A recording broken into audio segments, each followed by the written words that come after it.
नाम के गांव में राजू नाम का एक लड़का रहता था। वो बहुत ही आलसी था, किसी भी काम में मन नहीं लगाता था, बस घर में बैठ के खा पी के मजे से रहता था। उसके माँ बाप बहुत मेहनती थे। घर में गरीबी होने के कारण उन्हें काम करना पड़ता था। अरे राजू, थोड़ा काम भी कर लिया करो, ऐसे बैठकर कब तक खाओगे? जब तक हम कमा रहे हैं तब तक घर में खाना मिलेगा, लेकिन जब हम कमा नहीं पाएंगे तब घर में खाने के लाले पड़ जाएंगे। अरे माँ, मैं जब कमाऊंगा तब तुम्हें कुछ करने की जरूरत नहीं पड़ेगी। राजू की बात सुनकर माँ बाप हताश होकर वहां से चले जाते हैं, मगर राजू को इस बात का कोई पछतावा नहीं होता। अरे इस राजू का क्या करें हम, कुछ भी नहीं सुनता। हमें ही कुछ करना होगा। मुझे एक अच्छा विचार आया है।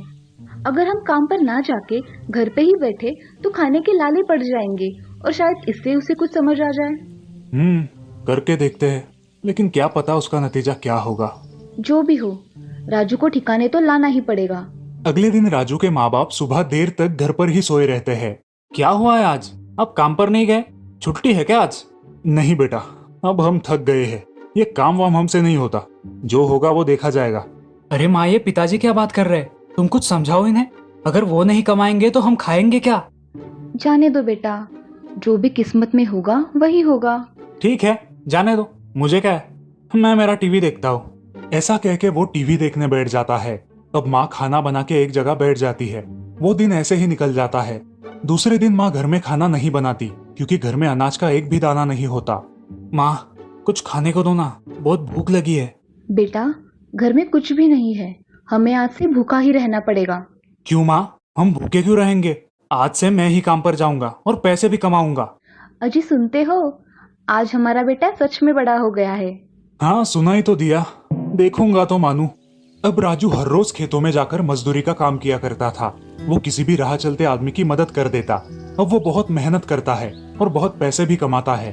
अब उसके परिवार के खाने के लाले नहीं पड़ते थे। ऐसे ही एक दिन राजू शाम को खेतों से घर लौटते समय उसे देर हो जाती है और रास्ते में एक बूढ़ा आदमी बहुत ही थका हुआ नजर आता है। उसके पास 3-4 पेटियां होती है। अरे बाबा, क्या हुआ है? आपकी कुछ मदद कर दूं मैं? बेटा, इस बुढ़ापे में इतना भारी सामान उठाया नहीं जाता। बड़ी मेहरबानी होगी अगर तुम मुझे मदद कर दो। इसमें मेहरबानी की क्या बात है, अभी कर देता हूँ।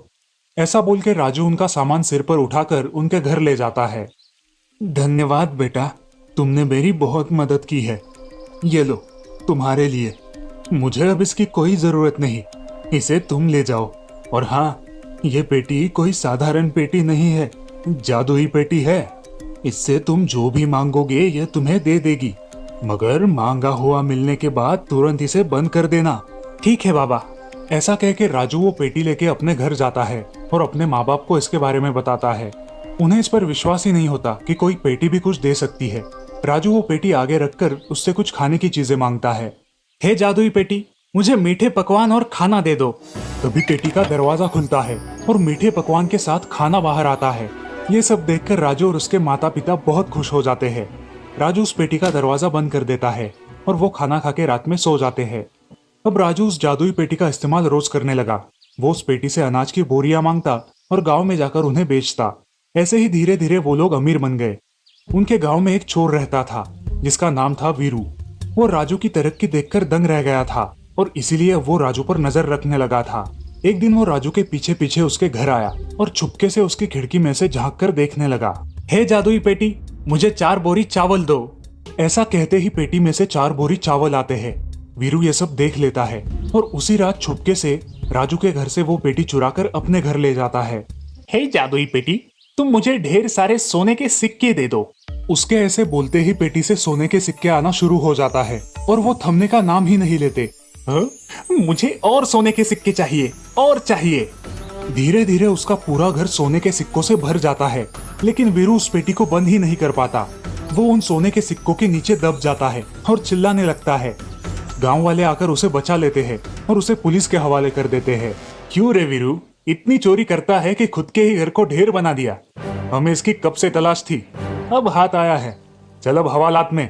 ऐसा कह के पुलिस उसे पकड़कर ले जाती है और वो जादुई पेटी उस चोर के घर से गायब होकर राजू के घर आ जाती है। अब राजू फिर से अपनी जरूरत के अनुसार उस पेटी से चीजें मांगने लगा और एक खुशहाल जिंदगी जीने लगा। इस कहानी से हमें ये सीख मिलती है कि हमें आलस छोड़कर मेहनत की कमाई करनी चाहिए। बहुत